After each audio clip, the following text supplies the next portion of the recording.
Hello everyone, मैं आनंद नागवंशी आप सभी को नमस्कार करता हूं। आज हम भारतीय साक्ष्य अधिनियम 2023 में द्वितीयक साक्ष्य देने की परिस्थितियों के बारे में पढ़ेंगे, जो कि धारा 60 में लिखा गया है।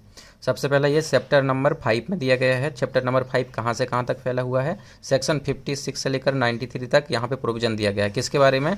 Of documentary evidence. Documentary evidence के बारे में। डॉक्यूमेंट क्या होता है उसे पढ़ेंगे अभी हम। सबसे पहले प्रोविजन देख लेते हैं जो अभी हमें पढ़ना है।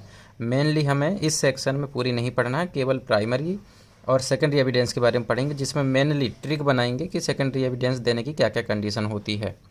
यहाँ पर सेक्शन नंबर 56 में कहा गया है कि डॉक्यूमेंट को जब प्रूव करना हो, डॉक्यूमेंट के कंटेंट को जब प्रूव करना हो अंतर वस्तु को, तो उसमें प्राइमरी एविडेंस के माध्यम से सेकेंडरी एविडेंस देंगे और प्रूव करेंगे। ठीक है, ये कहाँ पे लिखा गया? 56 में लिखा गया है, केवल इतना ही लिखा गया है। और सेक्शन नंबर 57 कहता है कि प्राइमरी एविडेंस देना है। और कितने प्रकार के प्राइमरी एविडेंस होते हैं? ये सबसे बेस्ट एविडेंस, सर्वोत्तम प्रकार का साक्ष्य होता है किसी भी मामले को प्रूव करने के लिए। पहले पुराने अधिनियम में कम थे, लेकिन अब 8 प्रकार के साक्ष्य हो गए हैं, जो कि सेक्शन 57 में दिया गया है 1, और बाकी स्पष्टीकरण में 7 दिए गए हैं। टोटल कुल मिलाकर प्राथमिक साक्ष्यों की संख्या 8 हो गई है। इसी प्रकार से सेकेंडरी एविडेंस को सेक्शन 58 में दिया गया है, जो भी 8 टाइप्स के हो गए हैं। इसी प्रकार सेक्शन नंबर 59 प्राथमिक साक्ष्य दस्तावेज को प्राथमिक साक्ष्य के द्वारा प्रूव करेंगे कहता है, लेकिन कुछ कंडीशन बताई गई जिसमें सेकेंडरी एविडेंस भी उस मैटर में दिया जा सकता है। ये कहाँ पे दिया गया है? तो ये 59 में दिया गया है। अच्छा, कौन कौन सी कंडीशन है जब सेकेंडरी एविडेंस दे सकते हैं? इस बात को सेक्शन 60 में दिया गया है। वो कंडीशन दी गई है अवस्थाएं जिनमें सेकेंडरी एविडेंस दिया जा सकेगा, तो यहाँ पे दिया गया है। इसे हम ट्रिक से पढ़ेंगे। ट्रिक से पढ़ने से पहले हमें कुछ चीज़ों को क्लियर कर लेना चाहिए, जिसमें डॉक्यूमेंट, प्राथमिक साक्ष्य बोलते हैं ना, और द्वितीयक साक्ष्य। तो दस्तावेज असल में होता क्या है? डॉक्यूमेंट से आपके मन में यही आता होगा कि कोई लिखी हुई चीज़ है, जैसे कि यही पेज मान लीजिए, तो जब न्यायालय जांच करेगा तो ये डॉक्यूमेंट माना जाएगा। लेकिन डॉक्यूमेंट यहाँ तक सीमित नहीं है। डॉक्यूमेंट का क्या अर्थ होता है, आइए हम जानते हैं। डॉक्यूमेंट में देखा जाए तो प्राइमरी एविडेंस, साथ में सेकेंडरी एविडेंस आता है। प्राइमरी और सेकेंडरी एविडेंस को डॉक्यूमेंट दस्तावेज में आ जाएगा, ये दोनों आते हैं। अच्छा, क्या होता है ये? न्यायालय के समक्ष पेश किया जाता है, और न्यायालय के समक्ष जब पेश किया जाता है तो जांच के उद्देश्य से पेश किया जाता है। तो इसे हम क्या कहेंगे? सरल भाषा पे डॉक्यूमेंट कहेंगे। इसकी डेफिनेशन सेक्शन 2 के डी में दिया गया है, जिसमें लेटर, फिगर और मार्क, अक्षर, अंक और चिन्ह के द्वारा किसी चीज़ में कहीं लिखा गया, किसी जगह लिखा हुआ, तो उनमें आएगा अक्षर, अंक, चिन्ह। इनमें से एक साधन का यूज़ कर सकते हैं, केवल लिखकर हम कर सकते हैं, या अंकों का भी इस्तेमाल हो सकता है और चिन्हों का भी। तो किसी डॉक्यूमेंट में ये तीनों का भी इस्तेमाल हो सकता है, और साथ में इलेक्ट्रॉनिक और डिजिटल अभिलेख भी इसके अंतर्गत आता है। अब डेफिनेशन क्लोज क्या कहता है उसे हम पढ़ते हैं।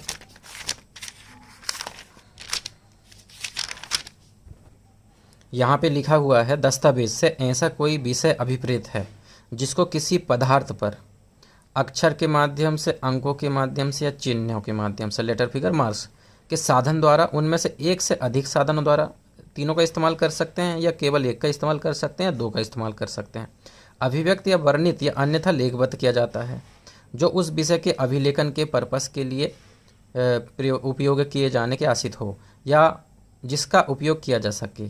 इसके अंतर्गत इलेक्ट्रॉनिक और डिजिटल अभिलेख भी आता है। तो अक्षर, अंक और चिन्ह तीनों को समझते होंगे। अक्षर यानी कुछ लिखा हुआ है, जरूरी नहीं कि कॉपी किताब में लिखा हुआ है, कहीं पे भी लिखा हो सकता है। मान लीजिए किसी घर के सामने कुछ लिखा हुआ है कि ये इनका निवास स्थान है, या कोई भी कुछ भी चीज़ें लिखी हुई है, तो वो भी क्या है? एक डॉक्यूमेंट है, जब न्यायालय में ले जाया जाएगा।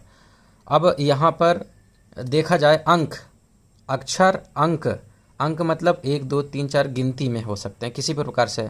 मान लीजिए कि एक ग्वाला है जो दूध की सप्लाई करता है किसी घर पे, और घर के बाहर उसने एक टेबल लगाया हुआ है, उसमें वो टिक करता है और वहाँ पे लिखता है कि आज का दूध दे दिया है या नहीं दिया है। तो वहाँ पे चिन्ह लगा रहा है वो, तो वो भी एक डॉक्यूमेंट है जब न्यायालय में उसकी आवश्यकता पड़ रही है। तो अक्षर, अंक और चिन्ह ये तीनों आते हैं, और इनमें से एक भी आ सकता है, सभी आ सकते हैं। और दृष्टांत देखा जाए तो दृष्टांत में यहाँ पे लिखा हुआ है, प्री में आता है, ये इतनी चीज़ें याद होना चाहिए, और ये चीज़ें भी जुड़ी हुई है नहीं, उनको भी हमें पढ़ना है। लेख दस्तावेज है, रिटर्न में कुछ लिखा हुआ राइटिंग में, वो भी डॉक्यूमेंट है। मुद्रित या शिला मुद्रित या फोटो चित्रित शब्द भी दस्तावेज है। फोटो चित्रित मतलब कोई फोटो चित्र बनाना, ये सब। शिला में कुछ चीज़ें लिखी हुई है, मुद्रा बनाया गया है, वो सब आएगा। जैसे कि कब्रिस्तान में भी कुछ लिखा होता है ना, जैसे कि ये मानचित्र या रेखांक। मानचित्र यानी कि किसी भी चीज़ का मैप बना रहे हैं, रेखांक करना रेखा के माध्यम से, ये सारी चीज़ें भी आएंगी दस्तावेज में। धातुपट, शिला पर उत्कीर्ण लेख दस्तावेज है। उपहासांकन, हंसने वाला कोई किसी प्रकार का डॉक्यूमेंट है तो वो भी दस्तावेज है। अब ये नई चीज़ें जुड़ी हुई है जिन्हें याद रखना है, ये तो पहले से आपको याद रहा होगा। Email, server log, computer, laptop, smartphone, message, website. अवस्थित साक्ष्य में इलेक्ट्रॉनिक अभिलेख या और डिजिटल युक्तियों में भंडार किए गए वॉइस मेल मैसेज दस्तावेज हैं। तो इस बात को भी आपको याद रखना है। इसका अर्थ क्या हुआ? इन सारे गैजेट में आपने कोई इलेक्ट्रॉनिक अभिलेख और डिजिटल अभिलेख रखा है या वॉइस मेल मैसेज है तो वो भी डॉक्यूमेंट माना जाएगा, याद रखिएगा। डॉक्यूमेंट में और क्या आ सकता है? कागज पत्री सब तो आ रहे हैं, किसी घर के सामने कुछ लिखा हुआ वो भी आ रहा है। तो डॉक्यूमेंट का ये मतलब नहीं कि कॉपी किताब में लिखा वही आएगा। मान लीजिए दो लोगों ने करार किया है तो वो करार डॉक्यूमेंट है, वो तो आएगा ही आएगा। मान लीजिए किसी ने, एक व्यक्ति ने बी को मारा है, खून के धब्बे उनके कपड़े में जो पड़े थे, जब न्यायालय में आएंगे तो वो भी एक डॉक्यूमेंट ही माना जाएगा। किसी प्रकार का कोई नक्शा बनाया गया है, किसी व्यक्ति का कोई लिखा हुआ कथन है। अब कई बार नगर निगम वाले भी, नगर पालिका वाले भी क्या करते हैं, वृक्षों की गिनती करते हैं कि 1 2 3 4, तो इस प्रकार से जो दी गए वो भी एक डॉक्यूमेंट में माना जाएगा। जब किसी प्रकार न्यायालय में प्रश्न उठा है और न्यायालय को जांच करना है तो उसे दिखाया जा सकता है। अब पेड़ तो आएगा नहीं, तो पेड़ की जगह में उसको प्रूफ करने के लिए डॉक्यूमेंट के रूप में फ़ोटो या कोई है उसकी, तो वो दिखाया जा सकता है। अब हमारी मेनली सेक्शन है, वो सेक्शन पढ़ना है जिसमें कि सेकेंडरी एविडेंस दिए जा सकते हैं। तो अवस्थाएं जिनमें सेकेंडरी एविडेंस दिया जा सकेगा, कौन कौन सी कंडीशन है, तो ये सारी कंडीशन है, हम ट्रिक से पढ़ेंगे। टोटल कितनी कंडीशन हो गई? 1 2 3 4 5 6 7, टोटल 7 कंडीशन दी गई है जिसमें कि सेकेंडरी एविडेंस दिया जा सकता है। अब देखते हैं कि कौन कौन सा सेकेंडरी एविडेंस है। ट्रिक से याद रखेंगे, ट्रिक बनाते हैं। पहला है, जबकि यह दर्शित कर दिया जाए या प्रतीत होता है कि मूल ऐसे व्यक्ति के पोजीशन में या शक्याधीन है, तो याद रखिएगा का मतलब में क्या है? कब्जे की बात है, तो का से कब्जा वर्ड याद रखेंगे। ये रही हमारी ट्रिक। ए या का, इसको क्या बोलेंगे? कब्जा के माध्यम से। तो क्या है? जबकि यह दर्शित किया जाए या प्रतीत होता है कि मूल ऐसे व्यक्ति के कब्जे में है, शक्याधीन है, जिसके विरुद्ध उसे दस्तावेज को साबित किया जाना है। जैसे कि जिस भी व्यक्ति के विरुद्ध साबित किया जाना, 2 पार्टी होती है न्यायालय में जब जाती है, पहला पक्षकार और दूसरा पक्षकार। तो पहले पक्षकार के पास में कोई डॉक्यूमेंट है तो दूसरे पक्षकार को उसे प्रूव करने की ज़रूरत नहीं है, क्योंकि पहले पक्षकार ही लेकर आएगा। तो यही लिखा हुआ है, जबकि मूल ऐसे व्यक्ति के कब्जे में है जिसके विरुद्ध दस्तावेज साबित किया जाना है। ठीक है, जैसे कि अभियुक्त है, अभियुक्त के विरुद्ध में कोई डॉक्यूमेंट देना है तो वहाँ पे अभियोजन पक्षकार लेकर आएगा, अभियोजन पक्षकार के पास में है, तो इस प्रकार से हो जाएगा। जिसके विरुद्ध उस दस्तावेज साबित करना है तो वो लेकर आएगा, तो वहाँ पे भी हम कैसा दे सकते हैं? सेकेंडरी एविडेंस दे सकते हैं, क्योंकि हमारे पास तो मूल है नहीं।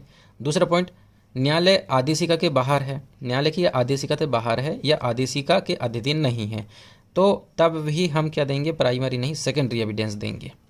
तीसरा, जो उसे पेश करने के लिए वैध रूप से आबद्ध है। मान लीजिए कि 2 पार्टी है, ए और बी। जब बी पार्टी के पास में कोई एविडेंस है जिसे प्रूव करना है, लेकिन वो प्रूव नहीं कर पा रही है क्योंकि क्या? ए के पास में है, तो पेश करने के लिए वैध रूप से वो बाउंड है और उसे पेश करना ही है कोर्ट में। तो जब वो प्रोड्यूस कर रहा है तो आप उसका सेकेंडरी एविडेंस दे सकते हैं कि मेरे पास तो सेकेंडरी एविडेंस है, प्राइमरी एविडेंस तो ए के पास है। तो इस प्रकार से ए से याद रखेंगे, का से याद रखेंगे कब्जा। ठीक, अब आता है उसके बाद में, और जबकि ऐसा व्यक्ति धारा 64 में वर्णित सूचना के पश्चात उसे पेश नहीं करता। 64 में बोला गया है कि सूचना जिसे है तो उसे पेश करना पड़ेगा। अभी उनको उसका प्रोविज़न भी पढ़ेंगे, उसे ध्यान देंगे। अगला आता है दूसरा, बी या खा को क्या बोलते हैं? बी बोलते हैं। क्या लिखा हुआ है इसमें? जबकि मूल के अस्तित्व, दशा या अंतर वस्तु को उस व्यक्ति द्वारा जिसके विरुद्ध उसे साबित किया जाना है या उसके हित प्रतिनिधि द्वारा लिखित रूप में स्वीकृत किया जाना है, साबित कर सकेगा। कैसे करेंगे साबित? लिखित रूप से स्वीकृति। मान लीजिए कि 2 लोगों के बीच में विवाद है, किसी विवाद के किसी पॉइंट को पहले पार्टी ने आरोप लगाया था, दूसरी पार्टी ने उसे स्वीकार कर लिया, लिखित रूप में। तो अब वहाँ पे जहाँ पे लिखित रूप में स्वीकृत किया गया है तो वहाँ पे फिर एविडेंस, प्राइमरी एविडेंस, प्राथमिक साक्ष्य देने की आवश्यकता नहीं है, द्वितीयक साक्ष्य दे सकते हैं। तो यहाँ पे द्वितीयक साक्ष्य किसको माना गया है? जो रिटर्न में उनने एक्सेप्ट किया है, रिटर्न में लिखित में स्वीकार किया है, तो वो स्वीकृति, लिखित स्वीकृति। तो 20 याद रखेंगे, खा से लिखित, का से क्या था? कब्जा, और खा से हो गया लिखित, दोनों में खाक वर्ड का इस्तेमाल है। इसी प्रकार सी से याद रखेंगे नष्ट। जब सी बोलते हैं हम या गा बोलते हैं, गा को इंग्लिश में बोलते हैं सी, तो सी से नष्ट वर्ड का यूज़ हो रहा है, तो याद रखेंगे कि नष्ट है सी में। जबकि मूल जो डॉक्यूमेंट है नष्ट हो गया है, तो वहाँ क्या देंगे? सेकेंडरी एविडेंस देंगे। मान लो खो गया है, तो वहाँ क्या देंगे? सेकेंडरी एविडेंस देंगे। या अंतर वस्तु का साक्ष्य देने की प्रस्तावना करने वाला पक्षकार अपने स्वयं के व्यतिक्रम या उपेक्षा से, जिस पक्ष साबित करना उपेक्षा से अनुभूत अन्य कारण से युक्तित समय में पेश नहीं कर पाया है। ठीक है, तो इस कंडीशन में भी नेग्लिजेंसी के कारण प्राइमरी एविडेंस की जगह सेकेंडरी एविडेंस दे सकते हैं। ये कह रहा है क्या हुआ है यहाँ पे? डिफ़ॉल्ट हो गया या नेग्लिजेंसी हो गई, तो भी सेकेंडरी एविडेंस दिया जा सकता है। अब डी को हिंदी में बोलते हैं घा, और घा से याद रखना, जबकि मूल इस प्रकृति के है कि उसे आसानी से स्थानांतरित नहीं कर सकते। मान लो कोई घर है, या मान लो कोई डॉल्फिन है, डी से याद रखेंगे डॉल्फिन और घा से याद रखेंगे घर। तो 2 ट्रिक बनती है इसमें। घा से घर है, तो क्या घर को न्यायालय में ले जाया जा सकता है? नहीं। तो घर की जगह पे घर में कोई है कि ये हमारा घर है, प्रूफ करना है, तो क्या घर तो नहीं ले जाएंगे, तो उसका फोटो खींच के ले जाएंगे, सेकेंडरी एविडेंस। तो यही बोल रहा है कि अगर जो चीज़ है, जो स्थानांतरण नहीं हो सकता है जिस चीज़ का, तो उसे हम क्या करेंगे? न्यायालय में सेकेंडरी एविडेंस देंगे। और सेकेंडरी एविडेंस क्या होता है? घर की फ़ोटो। या डी से याद रखो डॉल्फिन, डॉल्फिन में है तो डॉल्फिन को क्या कोर्ट में लेकर जाएंगे? नहीं, उसकी फ़ोटो ले जाएंगे और बताएंगे कि ये है वो डॉल्फिन।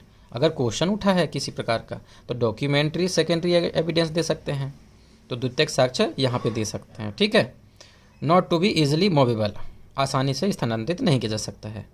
ठीक है, तो डी में क्या है? घर। अब घर को कोर्ट में ले जा सकते हैं? नहीं, तो नहीं ले जा सकते। अगला आता है हमारा ई और एफ, जिसे डा और चा बोलते हैं। इन दोनों को एक साथ याद रखेंगे।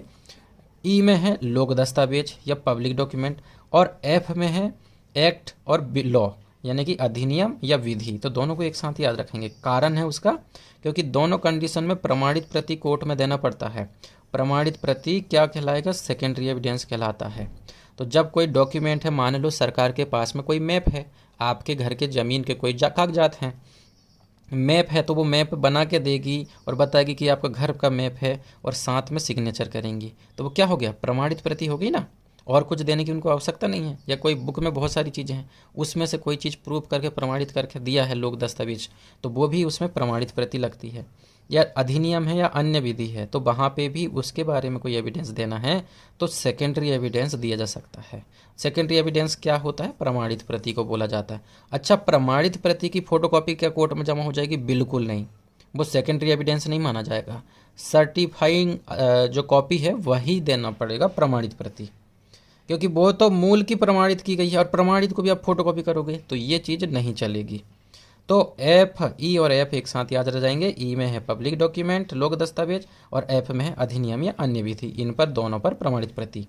लास्ट है जी। जी से याद रखेंगे संग्रह। जब जी वर्ड का यूज करते हैं तो संग्रह आ रहा है, चलो इससे कोई दिक्कत हो रही है। हिंदी में क्या बोलते हैं? छा। तो छा से छांटना। छांटने से याद रखना, एक बुक है, बुक में केवल एक चीज़ को प्रूव करना है, तो क्या पूरी बुक लेके जाएंगे? या बहुत सारा संग्रह है, तो उसमें से केवल एक चीज़ प्रूव करना है, तो सारी चीज़ें नहीं ले जाएंगे। तो वहीं छा से याद रखना, छांट कर ले जाएंगे। छांट कर कौन ले जाएगा? जो कुशल व्यक्ति है वो ले जाएगा। क्या लिखा है यहाँ पे? जबकि मूल ऐसे लेखाओं या अन्य दस्तावेजों से गठित है जिनकी न्यायालय में सुविधापूर्वक परीक्षा नहीं की जा सकती है, और वह तथ्य जिसे साबित किया जाना है संपूर्ण संग्रह का साधारण परिणाम है, तो वहाँ पे क्या किया जाएगा? वहाँ पे कुशल व्यक्ति का जो है वो लेके जाया जाएगा। ये कुशल व्यक्ति का इस्तेमाल कहाँ पे हुआ? ये लिखा अच्छा वाली कंडीशन के लिए। क्या लिखा है कि कुशल व्यक्ति जी के प्रयोजनों के लिए दस्तावेज के साधारण परिणाम का साक्ष्य ऐसे किसी व्यक्ति द्वारा दिया जा सकेगा जिसने उनकी परीक्षा की है और जो ऐसे दस्तावेज की परीक्षा करने में कुशल है। तो कुशल व्यक्ति उस डॉक्यूमेंट में से वो चीज़ को प्रूव कर सकता है। ठीक है, अब इसमें पढ़ते हैं एक चीज़, ये तो ट्रिक हो गई कि का से कब्जा है, खा से लिखित है, सी से नष्ट है, डी से डॉल्फिन या घा से घर है। ये ऐप एक साथ हो गया। याद रखिएगा, जब आपके पास में ओरिजिनल डॉक्यूमेंट है, दूसरे के कब्जे में है, या मान लीजिए डॉक्यूमेंट नष्ट हो गई है, ठीक है, 3 कंडीशन की बात कर रहा है यहाँ पे। कौन कौन सा? ए, सी और डी। ए में था कब्जा, सी में था नष्ट होना और डी में था स्थानांतरण नहीं हो सकता है। तो ये 3 कंडीशन में सेकेंडरी एविडेंस दिया जाता है, द्वितीयक साक्ष्य देते हैं। मान लो कब्जा है तो फोटोकॉपी जो थी आपके पास नष्ट हो गई है, तो जो फोटोकॉपी है वो, या दूसरा एविडेंस, घर नहीं ले जा सकते तो वहाँ पे भी उसकी फ़ोटो खींचकर न्यायालय को दिखाएंगे, तो यहाँ पे द्वितीयक साक्ष्य देंगे। इतना क्लियर हो गया। उसके बाद में लिखित स्वीकृति की बात है जहाँ पे, तो लिखित में जो स्वीकार किया गया वही की वही ले जाना है, लिखित स्वीकृति, ठीक है। इसके बाद में ई और एफ पढ़ चुके हैं कि प्रमाणित प्रति चलती है यहाँ पे। लास्ट है जी। जी में सेकेंडरी एविडेंस किसे माना जाता है? कुशल व्यक्ति के द्वारा दिया जाता है, उसे सेकेंडरी एविडेंस माना जाता है, ठीक है, ये लिखा हुआ है। परीक्षा करने में जो कुशल है दस्तावेज की, वो देगा और उसे साक्ष्य के रूप में उपयोग में लाया जा सकता है। तो इस ट्रिक के माध्यम से आप याद कर सकते हैं। आप सभी को धन्यवाद। आगे और भी पढ़ने के लिए टेलीग्राम ग्रुप से आप जुड़ सकते हैं, और आप सभी का धन्यवाद।